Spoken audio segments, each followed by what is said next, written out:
Hoy vamos a hablar de EPOC, enfermedad pulmonar obstructiva crónica. ¿Cuál es la definición? El EPOC o COPD primero es una condición pulmonar que no es homogénea.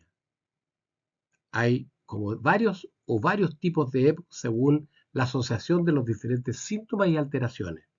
¿Cómo se caracteriza? Se caracteriza porque los pacientes tienen tos, habitualmente crónica, disnea, es decir, sensación subjetiva de falta de aire, y expectoración, eliminación de secreciones precedida por la tos. Hay además anormalidades estructurales que se caracterizan por bronquitis, inflamación bronquial, anormalidades de la vía aérea, bronquiolitis en los bronquios pequeños y anormalidades alveolares, ejemplo, el enfisema. Todas estas cosas se ven en la imagen y que causan persistente y a menudo progresiva limitación crónica del flujo aéreo. ¿Cómo se diagnostica? El diagnóstico, por supuesto, en aquel paciente que ustedes lo sospechan por el antecedente, ¿no es cierto?, de estar presente algún elemento inhalatorio, llámese cigarrillo u otros, como lo van más adelante, se le hace una espirometría. La espirometría tiene que cumplir con la característica de que la relación BEF1 partido por CBF debe ser menor a 0,70. Es decir, si hay relación menor de 0,70 de la relación BEF1 por CB partido por CBF, es un EPOC si tiene los antecedentes. Si no, puede ser otra cosa. Hasta el momento hablábamos de EPOC solamente por cigarrillo y hemos visto ya que hay distintas etiologías. Incluso ya se habla de identificar el EPOC en estado precoz. Es decir, estamos hablando que los pediatras debieran pensar en EPOC, como lo vamos a ver más adelante. Es un error también considerar que el EPOC como una entidad única. Dijimos que era muy heterogéneo. Pensar en tabaco como único factor. Dijimos que hay distintas causas. Y subestimar, ¿no es cierto?, la heterogeneidad que contribuye a las distintas manifestaciones clínicas. Y aquí en esta diapositiva vemos claramente que el EPOC tiene un componente, en algunos casos, fuertemente genético, como por ejemplo el déficit de alfa-1 antitripsina, en que desarrollan EPOC, y especialmente si fuman, a los individuos muy jóvenes. Quizás es un EPOC un poco distinto, tiene más alteración a nivel de las fases que los vértices, pero es un EPOC fisiopatológicamente hablando con todas las de la ley. Aquellos individuos que cuando niños su madre los expuso en la etapa intrauterina al tabaco, esos pacientes nacen o niños nacen con menor desarrollo pulmonar, por lo tanto están propensos a tener alteraciones estructurales si fuman o si están expuestos a la contaminación ambiental, a la biomasa y otros gases, ¿no es cierto?, que producen daño. Aquellos COPD que cuando niños tienen infecciones virales, por ejemplo, que dejan daño pulmonar, que queda con un pulmón de desarrollo pulmonar menor. Entonces, la caída que se produce del BEF1 es claramente, ¿no es cierto?, más alterante de su función pulmonar total. Por lo tanto, cualquier agregado, llámese biomasa, cigarrillo y otros, va a producir enfermedad pulmonar obstructiva crónica. Evidentemente, incluso hay diferencia entre el hombre y la mujer. Por ejemplo, las mujeres tienen menor enfisema, menor tasa de declinación, mayor cantidad de eosinófilos en el esputo y tienen mayor disnea y mayor exacerbaciones a igual grado de LCFA. Así tenemos entonces que cuando hablamos de EPOC, hablamos de una exposición, de alteración de las imágenes, de síntomas y de la espirometría como método, ¿no es cierto?, patrón de oro para el diagnóstico. Y tenemos que la conjunción de estos cuatro elementos dan el diagnóstico definitivo y cuando no existen estos cuatro puede ser un no COPD, un no EPOC cuando tiene solamente uno, ejemplo, la pura exposición, un posible EPOC cuando tiene al menos dos y un probable EPOC cuando tiene al menos tres características.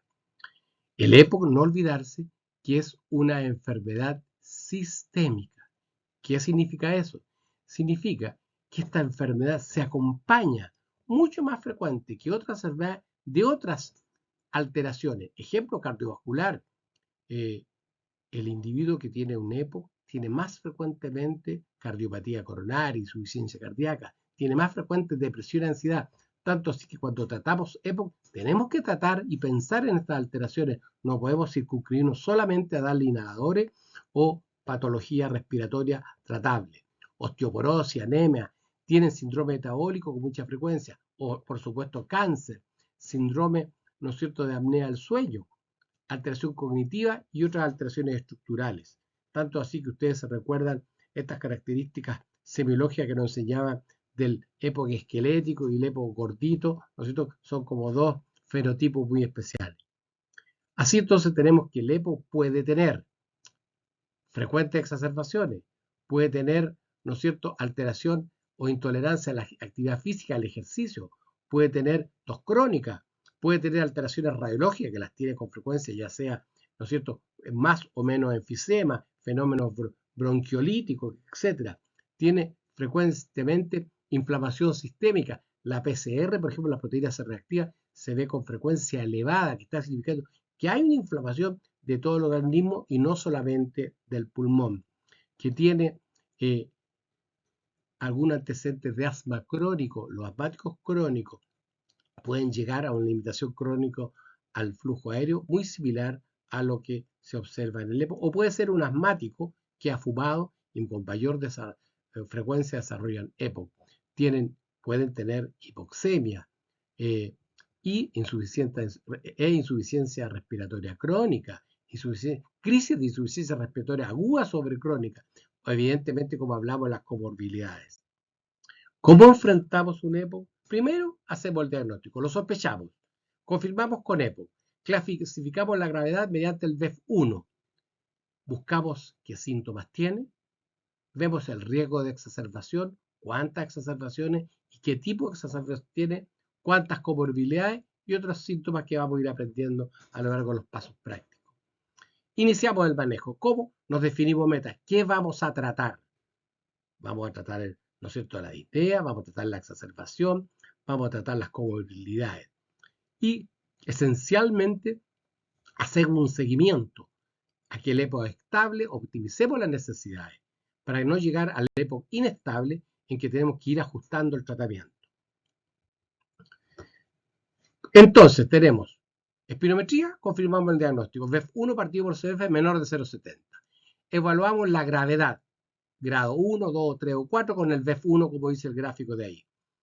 Y ahí nos vamos a dos grandes grupos de síntomas. Las exacerbaciones y los síntomas que es la disnea. ¿Cómo clasificamos la disnea? Con dos categorías, con el MMRC y con el CATO, el COPD Assessment Test. Tenemos 0 a 1 puntaje del MMRC o CAT menor de 10, nos dice que es un grupo A, y grupo B, aquel que tiene un MMRC mayor o igual a 2 o un CAT mayor de 10. ¿Cómo sabemos si es E? Miramos las exacerbaciones. Si tiene una exacerbación que lo llevó a hospitalizarse, o más de 2 o igual a 2 exacerbaciones, ¿no es cierto?, importantes, es un grupo E. Porque si no tiene ninguna exacerbación o tiene una exacerbación que no significó corticoide, que no significó hospitalización, ¿no es cierto?, puede ser A o B dependiendo de los síntomas que dijimos anteriormente. ¿Y cómo sabemos qué es lo que es el MMRC? Aquí está, a su lado izquierdo tienen la escala, que es fácilmente hacerle esas 4 preguntas al paciente. La disnea le produce solo con un gran esfuerzo físico, o etcétera, etcétera, etcétera.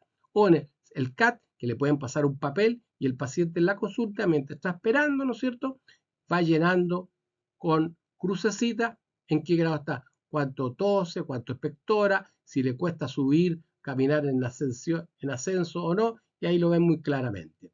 Y, por supuesto, la segunda cosa que miramos, el riesgo de exacerbaciones. Tiene una, si se hospitalizó, 2 o más, o tuvo alguna exacerbación que no se hospitalizó, que no necesitó corticoides, o no las tuvo simplemente. Recordar que nuestra primordial acción es tratar lo más precoz posible a los EPOC, porque las alteraciones funcionales se producen en mayor cuantía cuando el EPOC es precoz, cuando tiene el VEF1 más grande, ¿no es cierto?, porque es ahí donde se van a manifestar las grandes alteraciones del EPOC.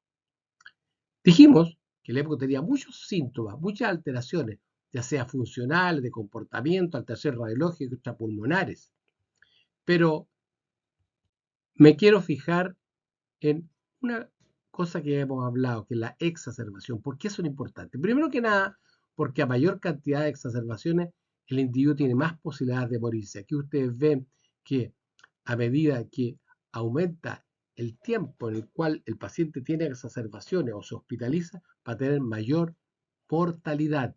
Ahí tenemos hacia arriba, ¿no es cierto?, un paciente que tiene mayor cantidad de exacerbaciones. Si ustedes ven, la distancia entre una y otra se va acortando. A medida que el paciente tiene más exacerbaciones, la posibilidad de morirse es mayor, pero a su vez el tiempo entre una y otra es cada vez más corto. Es decir, si el paciente tiene una, dos, la tercera va a ser mucho más corta en tiempo de aparición que entre la primera y la cuarta va a ser mucho más entre la segunda y la tercera que la segunda y la tercera. Es decir, tenemos que evitar al máximo las observaciones porque es la sentencia de muerte probablemente en corto periodo de tiempo. Otra de las cosas que debemos evitar en el paciente es la hiperinsulación dinámica. ¿Qué quiere decir esto? Que el paciente a medida que va haciendo ejercicio va respirando más rápido y la expiración se acorta. Y al acortarse la expiración queda insuflado, no puede botar todo el aire y se va inflando. Y a medida que se va inflando puede entrar menos aire en la próxima inspiración, por lo tanto más disnea. Y eso produce entonces disnea de ejercicio. Por lo tanto, tenemos que usar medicamentos que ojalá desinflen al paciente. ¿Cómo administramos los medicamentos? Lejos la vía de administración farmacológica es la vía inhalatoria la ideal. ¿Por qué? Porque puede administrarse fácilmente, menores dosis terapéuticas usadas por otras vías con menores efectos adversos, menores síntomas, ¿no es cierto?, sistémicos reducidos y rápido comienzo de acción.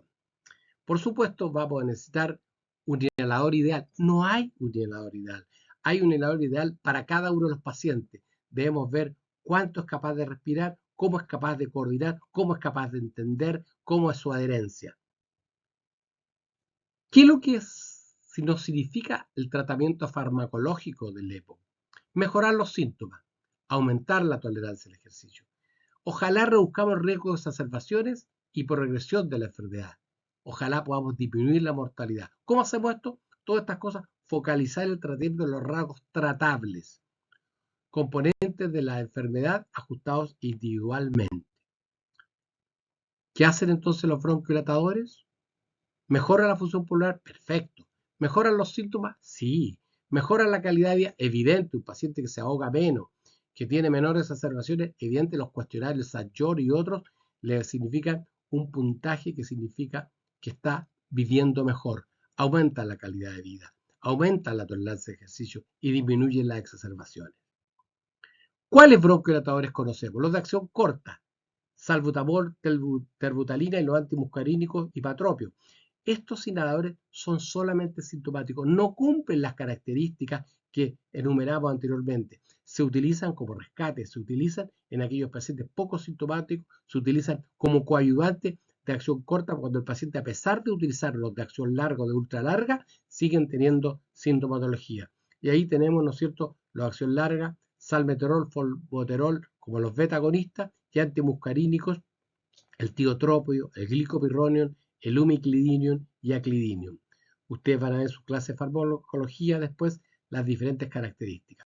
Y de ultra larga acción tenemos el indacaterol, el bilanterol y el olodaterol.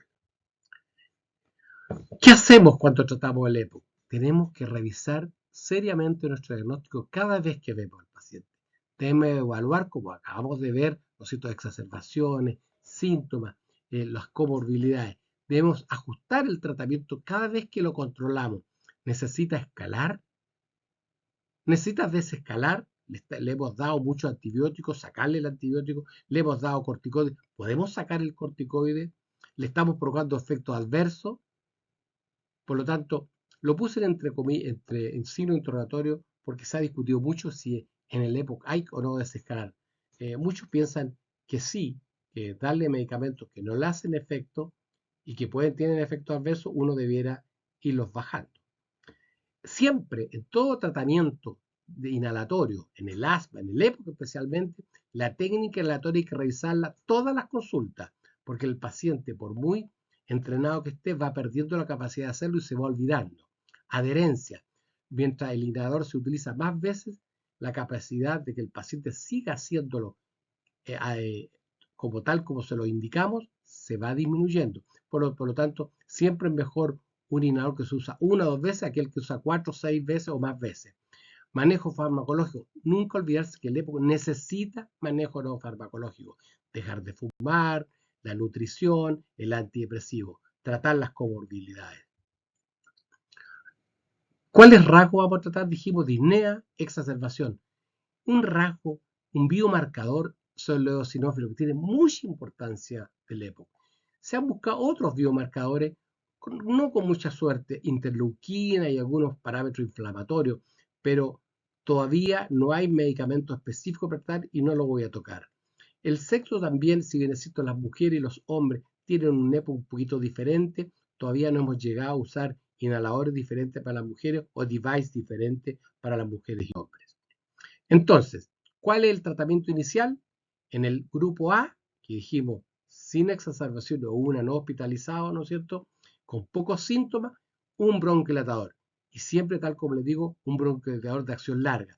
Yo sé que ustedes van a decir que en los policlínicos, en las consultas, ¿no es cierto?, del sistema de salud, no siempre hay de esto. Pero el ideal es dar esto. Esto es lo que se recomienda, porque tienen el efecto que queremos, el de aumentar la tolerancia al ejercicio, disminuir las exacerbaciones.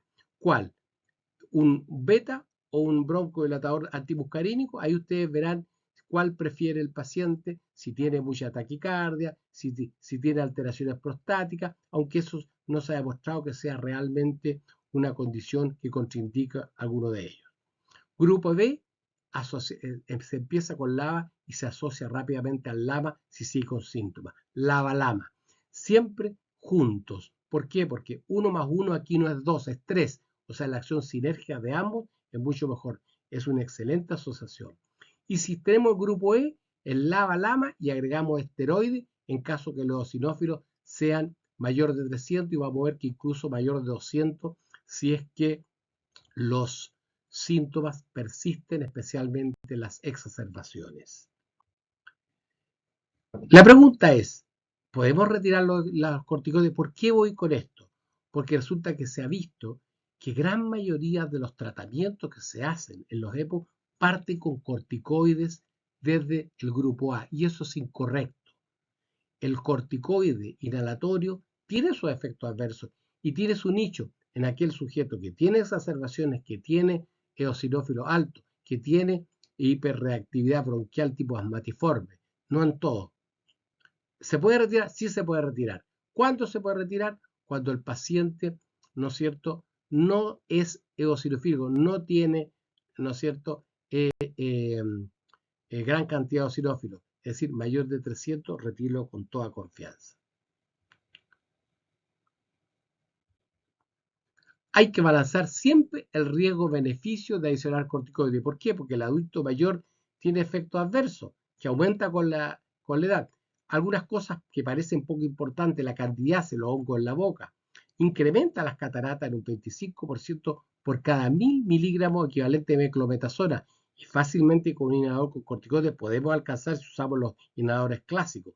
Puede alterar la diabetes mellitus, aumenta la incidencia de osteoporosis y usamos grandes dosis porque algo se absorbe aunque utilicemos, ¿no es cierto?, por la vía inhalatoria. Y así tenemos, ¿no es cierto?, que esto que sale en el GOAL dice, la evidencia está fuertemente indicada cuando el individuo tiene historia de hospitalizaciones, ¿no es cierto?, por exacerbaciones de COPD, el uso de corticoides. Cuando tiene más de 2 exacerbaciones moderadas o severas por año, cuando tiene eosinófilo mayor de 300 y cuando tiene historia de concomitante asma. Ahí no hay duda. Cuando favorece el uso, pero hay que evaluarlo caso a caso, cuando tiene una exacerbación moderada y tiene eosinófilo mayor de 100 y menor de 300, pues si es mayor de 300, categóricamente es indicado el uso de esteroides. Y en contra del uso, o sea, no se recomienda cuando tienen menores de 100, ¿cierto?, eosinófilos por ml. Estamos hablando de eosinófilos sanguíneos. No se utilizan normalmente los eosinófilos de expectoración porque no son constantes y la técnica es difícil. Y evidentemente si tiene historia de neumonía a repetición, si tiene historia de infección por micobacterio, está, ¿no es cierto?, con una contraindicación relativa. Y ustedes, como les dije anteriormente, en los pacientes que vienen con esteroides inhalatorios, uno puede retirarlo si no son exacerbadores, si tiene efectos adversos importantes, ¿no es cierto? Y por supuesto uno debe repensarlo si no ha visto efecto positivo, hay falta de respuesta, sigue exacerbándose, uno debiera pensarlo, sobre todo si tiene esteroides eosinófilos bajos. Ahí hay dos trabajos, el trabajo Winston y el Sunset, que corroboran esto que estoy diciendo. Si tiene neumonía, si es muy anciano, si tiene un bajo peso, ¿no es cierto?, y previa historia de neumonía, evidentemente es un paciente que no cumpliría con las características de usar corticoides inhalatorios. Una de las cosas importantes que les dije, piensen siempre en el paciente para darle los diferentes tipos de device. Hay device que necesita mucha fuerza inspiratoria, hay device que necesita armarse y los pacientes muchas veces no tienen la motilidad, la motricidad fina para armar los inhaladores, colocar una tabletita dentro de un aparato que se aprieta, que es muy fácil hacerlo para uno, pero para algunos pacientes no. Es decir, cada paciente requiere un inhalador típico para él. Es decir, no hay un inhalador tipo ideal, sino que hay un inhalador para cada paciente. Y por supuesto, ¿de qué se nos mueren nuestros EPO? Y por lo cual debemos estar preocupados. Evidentemente del VEF1. El VEF1 es un marcador de mortalidad. A mayor alteración del VEF1, más se mueren. Las hospitalizaciones, tal como dijimos, si se hospitaliza, ¿no es cierto?, por exacerbaciones, ese individuo se va a morir más frecuentemente que aquel que no se hospitaliza, y el que más se hospitaliza se va a morir más. Y evidentemente, mientras más se exacerba, aunque no se hospitalice, exacerbaciones graves, ese paciente va a morirse con más probabilidad que el que no las tiene. El BODE también, que es un índice que conjuga una serie de factores, ¿no es cierto?, en los cuales está el test de marcha, ¿no es cierto?, la disnea, el índice de masa corporal, ¿no es cierto?, y el BEF1, y o grado de obstrucción, también se va a morir si tiene, ¿no es cierto?, un BODE más alterado. Y el St. George, que es una encuesta de calidad de vida. Evidentemente, el individuo que tiene una calidad de vida menor se va a morir con mucho más frecuencia. Por lo tanto, el EPO, su historia natural, la declinación es variable. Es decir, la tendencia es que el VEF1 vaya variando hacia abajo, pero no todos los EPOs son iguales. Incluso hay nuevos conceptos, no quiero variarlos con esto, pero uno de los conceptos importantes que se ha visto que es el PRISM, que es una alteración espirométrica con VEF1, ¿no es cierto?, partido por CBF conservado, pero el VEF1 menor del 80 productivo que tiene el antecedente de cigarrillo, de exploración a masa, porque ese paciente hay que mirarlo con mucho recelo, toda vez que va a tener, ¿no es cierto?, echada a perder, va a tener mayor crisis obstructiva y va a tener mayor posibilidad de llegar a su EPOC severo. Por lo tanto, es un paciente que hay que mirarlo. El EPOC precoz, que es un concepto discutible, ¿no es cierto?, pero es un individuo que tiene un tal alterado, por ejemplo, tiene enfisema, pero tiene ninguna alteración de la espirometría, o tiene menor del límite normal, pero VEF1 normal, pero VEF1 partido por CBF, ¿no es cierto?, menor del límite normal, con declinación acelerada, ese individuo también requiere tratamiento y enfoque porque es un futuro EPOC. El pre-EPOC, que es cualquier edad, pero sin evidencia espirométrica del SFA, son individuos que, teniendo el antecedente inhalatorio, progresan a EPOC con mucha frecuencia. Tienen tos y expectoración crónica, tienen bajo VEF1, tienen bajo DLCO difusión y acelerada declinación, ¿no es cierto?, del VEF1 y alteración radiológica. Por lo tanto, ese individuo que, si lo encuentran, ese individuo debe estar con el ojo puesto por el médico para dejarle tratamiento, para tratar su adicción al tabaco, para tratar sus comorbilidades. Entonces dijimos cuáles son los predictores de mortalidad: el nivel de FEV1, la disnea, la frecuencia de exacerbaciones, la tolerancia al ejercicio, la edad, el score de BODE, historia de hospitalizaciones, marcador de inflamación, y comorbilidades. ¿Cuáles son las cosas que hacemos para evitar que el individuo se muera? Por supuesto, los inhaladores que disminuyen la mortalidad, especialmente, ¿no es cierto?, aquellos asociados con corticoides. Los trabajos nuevos, ¿no es cierto?, han demostrado que la triterapia, indicado en aquellos pacientes que lo necesitan, disminuye la mortalidad.